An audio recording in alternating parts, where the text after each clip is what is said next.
Semangat dalam beragama itu harus selaras dengan semangat kita berbangsa dan bernegara. Kalau saya pakai bahasanya itu, bahasanya apa? Bahasanya Gus Muafik itu ya. Yang namanya sistem khalifah itu sistem yang sudah kadaluarsa, yang dipaksakan untuk berlaku. Keracunan Pak yang ada Pak. Mengkonsumsi makanan, mengkonsumsi hal yang kadaluarsa itu, yang ada itu nanti keracunan Pak. Itu sistem kadaluarsa yang dipaksakan untuk berlaku. Yang akhirnya ini berakibat pada orang yang memberlakukan malah jadi keracunan Pak. Keracunannya apa? Itu tadi, mereka menghukumi sesuai apa yang mereka paham. Tapi bahayanya mereka itu mendoktrin bahwa khalifah itu bagian dari Islam. Sehingga untuk daripada Islam. Iya, ya doktrinnya seperti itu. Sehingga orang-orang yang baru belajar Islam itu banyak yang tertarik. Itu masalahnya kan. Itu masalahnya. Kembali kepada ini kembalinya. Innallaha la yaqbidul ilma qabdatan. Walakinnallaha yaqbiduha biqabdil ulama. Kan? Dan terus فإذا فقدوا فاتخذوا جهلا وضلوا وأضلوا. Nah rasanya itu tadi, sesungguhnya Allah itu tidak mencabut ilmu dengan sebuah cabutan sekaligus, akan tapi Allah itu mencabut ilmu itu dari para ulama. Ketika mereka sudah kehilangan ulama, mereka menjadikan fatakhadul juhala ru'usan. Itu kan mereka menjadikan orang-orang bodoh itu sebagai kepala, yang akibatnya wadhallu, mereka sesat, wadhallu, dan mereka itu menyesatkan. Oke gini kan enak Pak, santai Pak. Tadi itu bahasanya itu waduh kayak dipelototi muka akhir gitu kan ya. Iki mana takone mana kan. Sampai dipelototi muka akhir. Wah enak amat cuma. Arah nih pertama nih Gus. Menawar Maksudnya apa namanya, pertemuan yang salah, sistem itu gak ada yang salah Pak. Terbukti apa? Terbukti memang Nabi tetap, kamu Raja Hercules, Raja Romawi atau Raja Iwanu Kisra, enggak ikut sistem saya yang ada di Madinah, harus dia guys. Ini ku malah mohon beriman doang, Islam doang ini Gus ya. Ya benar. Artinya Nabi itu enggak memperlakukan sistemnya apa bebas, yang penting Beriman. Yang penting beriman dan bisa memberikan kemaslahatan. Itu doang sebenarnya malah. Intinya malah. Karena apa? Yang namanya syariat itu harus berdasarkan 5 hal Pak. Qawaidus syariat itu ada 5. Pernah dengar bukan Pak? Hah? Kurang ada yang baru. Majiman nih kan. Semua agama ya terutama agama kita itu kan harus menjaga 5 dasar komponen. Hifdzuddin, Menjaga agama. harus menjaga agama. Maka karena hubungan dengan agama, ada kalimat hukuman berupa orang murtad wajib untuk istitabah. Jika dia tidak mau istitabah, maka hukumannya itu adalah mati, dibunuh. Hifdzuddin artinya apa? Jangan pernah main-main dengan agama. Sekali dia beragama sampai mati harus tetap beragama. Yang kedua, hifdzun nafs, harus bisa menjaga keamanan, harus bisa menjaga nyawa. Makanya kenapa orang yang membunuh itu hukumnya balik dibunuh. Itu bertabrakan dengan kaidah awal tadi Mas. Dalam artian siapa yang murtad itu dibunuh. Kan di sini ada kaidah kedua, haldun nafas. Bertabrakan tidak? Tidak bertabrakan begini. Mafsadahnya seseorang yang mempermainkan agama ini akan menjadikan makna agama itu kabur, menjadi apa bahasanya? Bias. Ya seperti itu.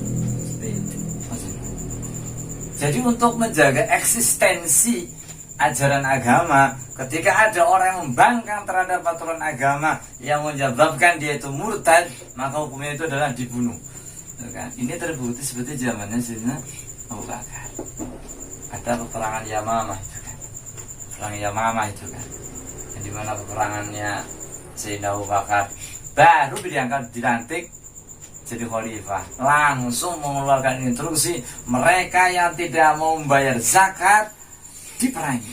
Karena apa? Antara sholat dengan zakat itu ada dua hal yang tidak boleh dipisahkan. Nah, ada pun seperti hifdzun nafas. Hifdzun nafas itu menjaga nyawa. Karena ada hifdzun nafas ini, seseorang itu dilarang membunuh satu sama lain. Itu kan? Dilarang menyakiti satu sama lain. Dilarang menganiaya satu sama lain. Karena dengan aturan hifdzun nafas ini, keamanan jiwa mereka terjamin. Sehingga yang timbul adalah rasa aman dalam kehidupan. Yang ketiganya itu adalah hifdzul mal, menjaga harta benda. Makanya kenapa maling itu kudu dipotong tangannya, itu kan.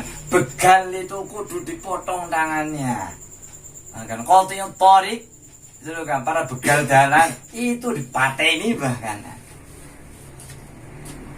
Rampok itu kudu dipotong tangannya, gitu kan? Karena menjaga harta benda sehingga orang itu jelas kepemilikannya ini siapa, jelas haknya itu siapa. Yang keempat itu adalah hifdzul irid, menjaga kehormatan.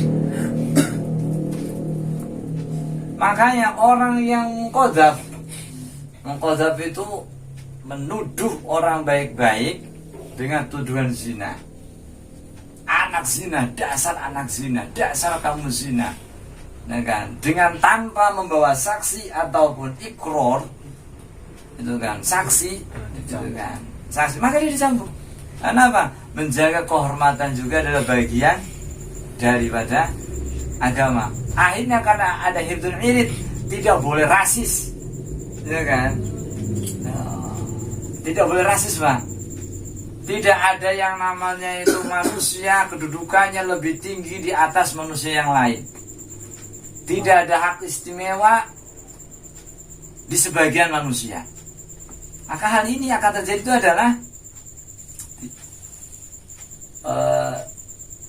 tidak ada pelecehan.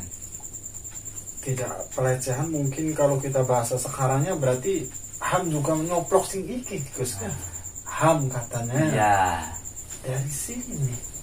Itu makanya ada kalimatnya itu kayak gini Pak, di dalam pelajaran PMP kan udah nggak nemu kamu mah. PMP itu apa, pelajaran moral Pancasila. Guru nanti Gus lah.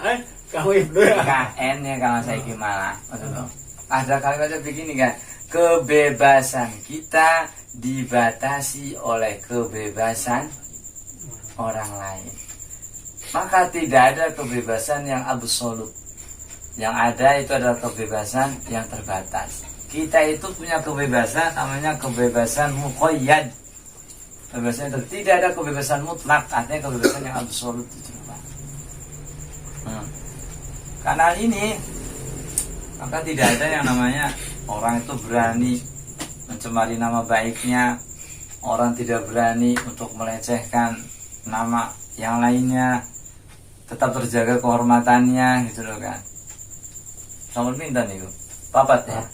Nah yang terakhir itu nasal, menjaga keberlangsungannya keturunan. Makanya tidak boleh zina. Orang zina harus dihukum mati kan, dengan cara diranjam kan begitu. Tidak ada LGBT. Tujuannya berkembang biak itu bagaimana agar eksistensi agama ini tetap berlangsung. Karena apa namanya menungsani, itu kan. Itu. Kalau saya menungsan manusia itu punah, lalu yang menjalankan agama siapa? Itu loh Pak. Nah, adanya wujud manusia ini sama dengan kita itu mewujudkan adanya agama, gitu kan. Tanpa adanya kehadiran manusia, lalu agama itu hanya sebuah legenda nanti. Karena tidak ada menjalankan. Nah, itu semua itu komponen penting di dalam kuah itu Pak, kaidah syariah kita itu Pak. Kayak semua hukum itu, semua hukum fikih, usul fikih itu utak-utaknya muter-muternya itu kepada 5 hal itu tadi. Oke, saya hubungkan. Ada di dalam fikih itu namanya bab ubudiyah. Itu adalah bagian dari hifdzuddin. Ya tak? Nah kan, ada bab namanya kitabul munakahat. Itu berhubungan dengan hifdzun nasl. Nah kan, ada namanya bab muamalat. Ya kan? Jual beli. Apa? Ya jual beli muamalat. Nah, muamalat itu namanya hifdzul mal, Pak. Sewa menyewa. Ya kan, utang piutang. Ada kejelasan hak milik terhadap harta bendanya. Itu ada namanya di dalam kita itu ada bab muamalat. Itu kan, itu masuknya itu hifdzul mal. Ada yang namanya bab munakahat itu hifdzun nasl itu Pak. Hifdzun nasl. Ada bab jinayat. Jinayat ya kan, penganiayaan. Itu hifdzun nafs. Itu Pak. Penganiayaan itu jika orang tabuk maning. Jika kamu itu terluka, kamu harus melukai sama dengan seperti dia melukai kamu. Ya kan? Lukanya panjangnya 10 cm, ya dia juga harus lukanya 10 cm juga panjangnya. Gitu kan. Jika itu ditabuk rontok untune, ya dia ditabuk udah rontok untune mana kan. Harus seimbang gitu loh kan. Ya kan, dia disakiti sampai patah tulangnya, maka dia dibalas patah tulangnya sama tulang yang dipatahkan, begitu Pik. Ini salah satu korban patah tulang gitu. Udah patah tulang, patah hati lagi. Ikhlas sudah kan ikhlas. Itu Pak. Jadi ya kalau kita lihat bab fikih dari awal ubudiyah itu hifdzuddin ya tak. Lalu naik ke atasnya namanya bab muamalat itu hifdzul mal. Atasnya lagi bab munakahat itu hifdzun nasal. Itu kan, hifdzun nasal itu kan. Dan juga masuk kepada bab jinayat itu hifdzun nafas. Itu artinya apa? Yang mana? Ada di situ itu namanya bab dakwah wal bayan. Ya kan? Bab dakwah wal bayan. Pengakuan, pendakwahan. Itu loh kan. Penuduhan. Bab tentang tuduh menuduh. Itu loh kan. Kamu mencuri. Bukan, mana buktinya? Kan begitu sih. Dakwah wal bayan. Semua komponennya ada di fikih itu. Terakhir nanti hir gimana kan? Bab jihad. Bab jihad itu mengumpulkan 5 Pak. Kalau udah masuk bab jihad, maka 5 komponen ini masuk. Hifdzuddin, menjaga agamanya. Hifdzun nasl, menjaga keturunannya. Karena apa? Dengan kita berperang, kalau kita menang berarti kita bisa berkembang biak. Ya kan? Mal, karena apa? Dengan kita itu berperang, kita bisa mempertahankan usaha kita, PT kita. Ya kan? Itu. Terus bukan hanya konima Pak, keberlangsungan usaha kita, keberlangsungan daripada harta benda kita kan gitu kan. Ketika orang terjajah, maka harta bendanya terampas seperti itu kan. Maka ketika udah bab jihad itu 5 komponen masuk semua Pak. Jadi gak main-main ya ngomong jihad gitu kan. Jadi ketika apa namanya, kita ngomong bab jihad berarti semua 5 komponen kuah itu masuk semua. Agama kita pertahankan, jiwa kita pertahankan, harta benda kita pertahankan, kehormatan kita pertahankan, keturunan kita dipertahankan. Karena apa? Ketika terjadi peperangan, bantai habis semuanya. Tidak ada keturunan, terputus sudah turunannya. Nasalnya itu terputus dari situ. Itulah Pak Antono. Maka apa ya? Bagaimana Pik? Masuk nggak Pik? Pentingnya kita tuh kadang ya terlalu apa ya? Saya sering bilang ya kan, semangat dalam beragama itu harus selaras dengan semangat kita berbangsa dan bernegara.